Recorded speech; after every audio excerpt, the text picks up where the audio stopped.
Hey guys, so I want to do a little quick update on what's going on with Diamondback.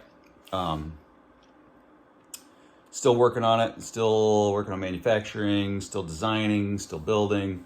Got a trade show coming up, doing something kind of special here. Got a trade show coming up, had an idea to try to get an electric drivetrain for Diamondback. Trying to get eyes on the product so that we can find some good suppliers. And had an idea to, since I've already got the designs, to do a little project.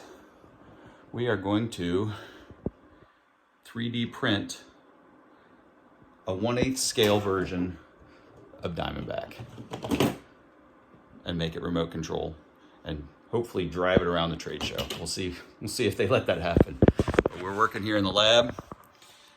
We got the SolidWorks all booted up. We got the 3D printers ready to go, ready to print some more parts.